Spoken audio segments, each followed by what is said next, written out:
Mantan penguasa Suriah Bashar al-Assad mengeluarkan pernyataan publik pertamanya sejak ia meninggalkan negaranya. Dia secara tegas membantah sudah merencanakan kepergiannya saat pejuang oposisi mendekati Damaskus awal Desember ini.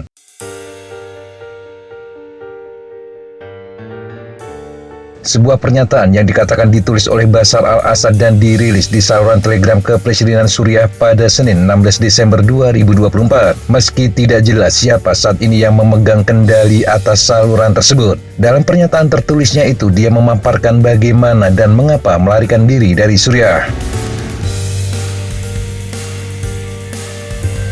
Pertama, dia mengatakan kepergiannya dari Suriah tidak direncanakan dan tidak terjadi pada jam-jam terakhir pertempuran seperti yang diklaim beberapa pihak. Sebaliknya, dia mengaku tetap berada di Damaskus dan melaksanakan tugas hingga Minggu 8 Desember 2024 dini hari. Ketika pejuang oposisi yang digambarkan al-Assad sebagai pasukan teroris memasuki ibu kota, dia mengaku pindah ke pangkalan Rusia di kota pesisir Latakia. Dari tempat ini, dia akan mengawasi operasi tempur. Namun menurut pernyataan itu, pangkalan Rusia tersebut menjadi sasaran serangan pesawat tak berawak dari pejuang revolusi. Karena tidak ada cara yang layak untuk meninggalkan pangkalan tersebut, Moskow kemudian meminta komando pangkalan mengatur evakuasi segera ke Rusia pada Minggu 8 Desember malam. Ini terjadi sehari setelah jatuhnya Damaskus menyusul runtuhnya posisi militer terakhir dan kelumpuhan semua lembaga negara yang tersisa.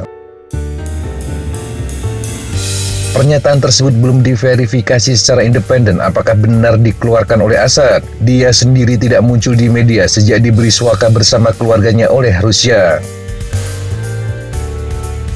Mantan presiden itu juga terkesan tidak menyesali tahun-tahun kekuasaannya yang dikatakan penuh kekerasan kepada rakyatnya sendiri. Assad mengatakan ia menganggap dirinya sebagai penjaga proyek nasional yang didukung oleh warga Suriah. Dia memiliki keyakinan kuat terhadap keinginan dan kemampuan mereka untuk melindungi negara, mempertahankan lembaganya, dan menegakkan pilihan mereka hingga saat terakhir. Ketika negara jatuh ke tangan apa yang dia sebut sebagai terorisme dan kemampuan untuk memberikan kontribusi yang berarti hilang, posisi apapun menjadi hampa tujuan. Ini menjadikan kekuasaannya tidak berarti. Dari Suriah dilaporkan pemerintah sementara yang dikendalikan HTS terus berdamai dengan mantan anggota Tentara Arab Suriah atau SAA. Korps ke-5 SAA yang didukung Rusia di Latakia dilaporkan sedang bernegosiasi dengan pemerintah sementara untuk menggabungkan pasukannya ke dalam tentara Suriah yang baru. Media Suriah secara terpisah juga melaporkan pemerintah sementara sedang bernegosiasi dengan pemerintah federal Irak. Upaya ini untuk memulihkan lebih dari 2.000 mantan tentara SAA yang melarikan diri ke negara tersebut. HTS juga terus berusaha mendapatkan legitimasi internasional. Kelompok ini telah melakukan lebih banyak keterlibatan diplomatik dalam minggu pertamanya daripada yang dilakukan Taliban dalam 5 minggu setelah jatuhnya Kabul. Pemimpin kelompok tersebut, Ahmad al-Shara alias Abu Muhammad al-Golani, telah bertemu dengan utusan khusus PBB untuk Suriah Geir Pedersen di Damaskus. Pertemuan untuk membahas transisi politik di negara itu. Qatar dan Lebanon mengumumkan pembukaan kembali kedutaan besar masing-masing di Damaskus. Sementara Kementerian Luar Negeri Prancis mengumumkan akan mengirimkan delegasi ke Damaskus pada 17 Desember. Di bagian lain, perwakilan tinggi Uni Eropa untuk urusan luar negeri dan kebijakan keamanan Kaja Kallas mengatakan pihaknya telah mengirimkan seorang diplomat Eropa untuk menjalin kontak dengan pemerintah Suriah yang baru, tetapi menegaskan tidak akan mencabut sanksi, setidaknya sampai pemerintah yang dipimpin HTS menunjukkan bahwa mereka akan melindungi hak-hak minoritas, hak-hak perempuan, dan menolak ekstremisme. Amerika Serikat, Uni Eropa, dan Perserikatan Bangsa-Bangsa telah menetapkan HTS sebagai organisasi teroris. SARA telah meminta pemerintah seperti Amerika Serikat untuk menghapus penunjukan teroris mereka. Pencabutan itu diperlukan agar Suriah dapat membangun kembali negaranya.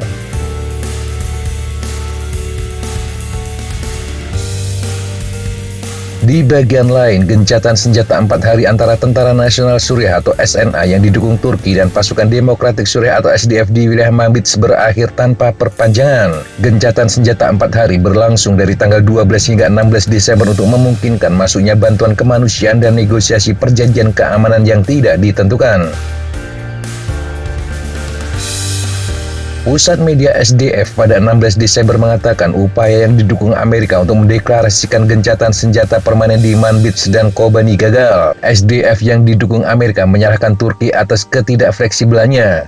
Turki sebelumnya mengatakan tujuan strategis mereka di Suriah adalah untuk menghancurkan SDF. Ini berarti bahwa gencatan senjata antara SDF dan kelompok yang didukung Turki mungkin memang bersifat sementara. Elemen Arab juga terus membelot dari SDF. Kepala Keamanan Internal untuk wilayah Al-Busharah dan Liban di Provinsi Deir ez-Zor yang dikuasai SDF mengumumkan dia dan ratusan pejuangnya akan bergabung dengan Departemen Operasi Militer yang dipimpin HTS. Petugas keamanan internal ini setidaknya merupakan pemimpin keamanan keempat yang berafiliasi dengan SDF di Provinsi Deir ez-Zor yang membelot sejak jatuhnya rezim Assad. Media lokal juga melaporkan bahwa lebih dari 150 elemen Arab membelot dari akademi militer yang berafiliasi dengan SDF di Al-Sadadi di Provinsi Hasakah. Amerika sendiri masih mempertahankan kehadiran pasukan di dekat Al-Sadadi dan Liban.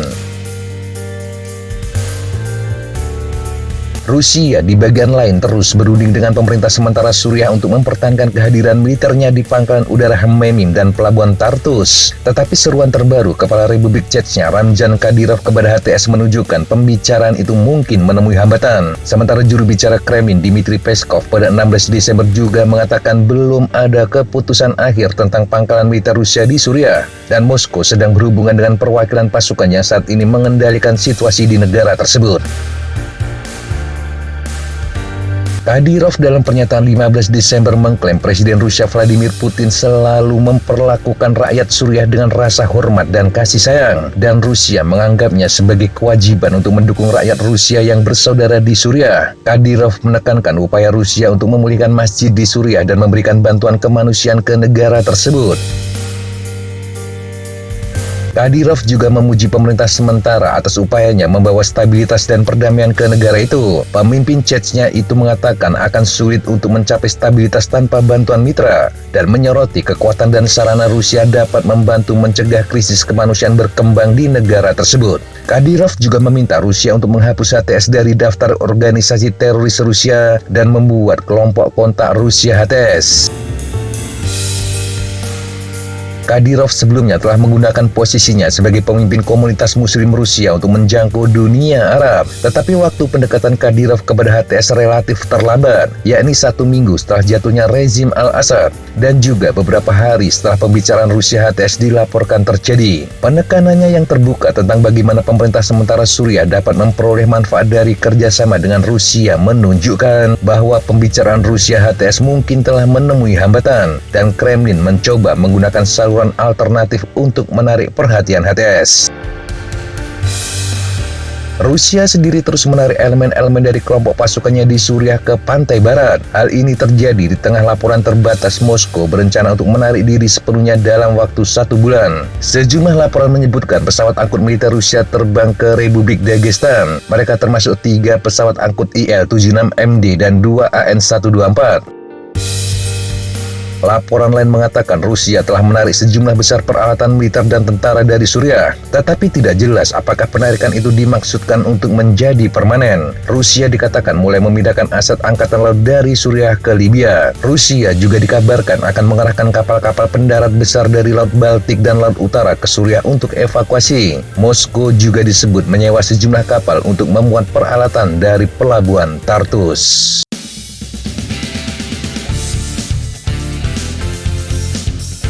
Demikian sahabat Jatapa informasi yang bisa kita sampaikan untuk kesempatan kali ini. Sampai jumpa di kesempatan yang berbeda. Tetap semangat dan jaga kesehatan. Salam Fly Like an Eagle, Fight Like a Falcon.